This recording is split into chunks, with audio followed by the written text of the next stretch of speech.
메니에르 증후군은 평소에 과로라든지 불규칙한 수면 습관이라든지 스트레스라든지 그런 거에 의해서 생기는데요. 이게 귀 모형입니다. 귀 모형을 30배 확대한 건데요. 얘가 문제가 생겨서 발생한 거예요. 근데 이게 30배를 확대해도 이렇게 보인다 그랬잖아요. 여기에 문제가 생겼을 때 내가 CT나 MRI 검사를 한다고 해서 여기에 무슨 문제가 있는지 보이진 않는다는 거예요.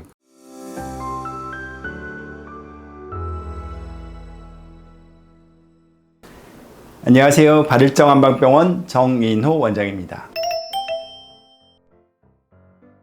네, 뇌에 문제가 있는 경우도 있고 귀에 문제가 있어서 그러는 경우도 있습니다. 뇌에 문제가 있어서 그러는 경우는 흔히 뇌졸중이라고 해서 뇌출혈이나 뇌경색에 의해서 발생하는데요. 이때는 그냥 단순히 어지러운 것뿐만 아니라 손발이 마비된다든지 말이 좀 제대로 안 나온다든지 그런 증상을 동반하게 되고요. 손발의 마비나 말이 불편하거나 그런 거 없이 머리만 빙빙 도는 것 같고 그러면 귀 안에 평형을 담당하는 전정기관에 문제가 생겨서 그럴 수도 있고, 또 이석이라고 해서 귀 안에 탄산칼슘 덩어리가 이렇게 있는데 밑에 선모들이 이렇게 받치고 있거든요. 근데 이 돌이 이렇게 빠져나가도 갑자기 내가 물구나무 선 것처럼 그런 느낌이 들기도 합니다. 이때 중요한 것이 손발이 마비감이 있는지, 언어장애가 있는지, 의식이 있는지 그런 것들에 따라서 뇌의 문제인지 아니면 귀의 문제인지 판별하게 됩니다.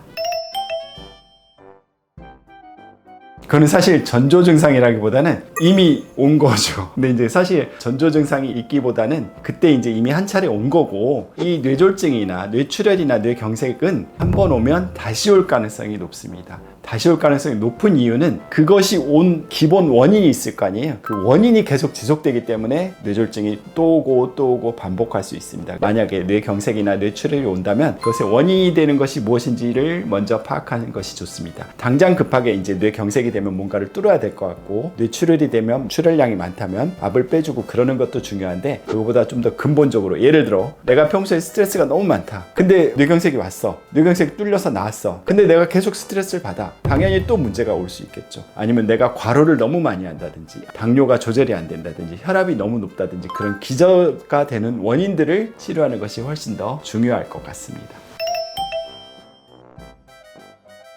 메니에르 증후군은 평소에 과로라든지 불규칙한 수면 습관이라든지 스트레스라든지 그런 거에 의해서 생기는데요. 이게 귀 모형입니다. 귀 모형을 30배 확대한 건데요. 메니에르 증후군은 귀 안에서 평형을 담당하는 전정기관에 문제가 생긴 건데요. 안에를 보면 안쪽에 이 전정기관이라는 데가 있는데 얘가 문제가 생겨서 발생한 거예요. 근데 이게 30배를 확대해도 이렇게 보인다 그랬잖아요. 이게 무슨 뜻이냐면, 여기에 문제가 생겼을 때 내가 CT나 MRI 검사를 한다고 해서 여기에 무슨 문제가 있는지 보이진 않는다는 거예요. 그러면 이제 우리가 어떻게 하냐? 그 외에 다른 종양이라든지 출혈이라든지 그런 게 있는지 없는지를 보고, 그 다음에 우리가 평소에 알고 있는 해부학적인 조직학적인 지식을 감안을 하고 환자 증상을 보면서 이게 이제 메니에르 증후군인지 아닌지 판별합니다. 메니에르 증후군은 원인이 되는 것이 과로라든지 과도한 스트레스라든지 불면이라든지 그런 것들이 원인이 되기 때문에 충분한 안정을 취하면서 침치료라든지 귀 뒤쪽이 뒷목이랑 많이 연관되어 있기 때문에 뒷목 쪽에 추나를 한다든지 아니면 한약으로 기력을 좀 보충한다든지 하면서 치료를 하게 됩니다.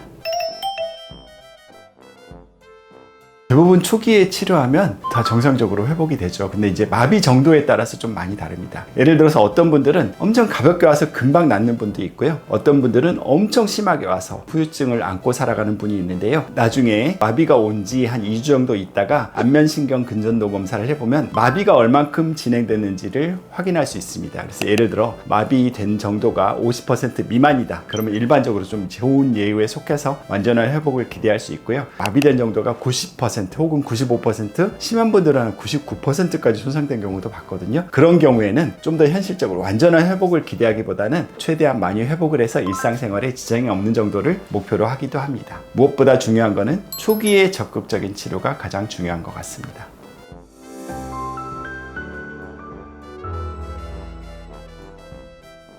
흔히 이제 뇌경색으로 인해서 안면마비가 오면 사실은 환자분들이 인지하는 건 뇌경색 자체로 인해서 손발 마비되거나 그런 거를 좀 더 중하게 생각하거든요. 그래서 초기에 안면마비에 대해서 치료하는 것을 놓치는 경우가 많이 있습니다. 처음에 이제 뭐 말이 좀 잘 안 나온다든지 손발에 마비가 된다든지 그거에만 치료를 하다 보면 얼굴에 대해서 치료해야 될 시기를 놓치는 경우가 있는데요. 뇌경색이나 뇌출혈로 인해서 안면마비도 오고 손발에 마비도 오고 언어도 좀 불편하고 그랬을 경우에는 그냥 손발 마비만 치료하는 치료하는 것이 아니라 안면마비에 대해서도 초기에 적극적으로 치료하는 것이 좋습니다. 각각의 어디에 해당하는지를 잘 파악해서 치료하는 것이 좋겠고, 초기에 증상이 있을 때 본인이 혼자 임의로 판단하지 마시고 가까운 의료기관을 찾아서 적극적으로 치료하신 것이 좋겠습니다.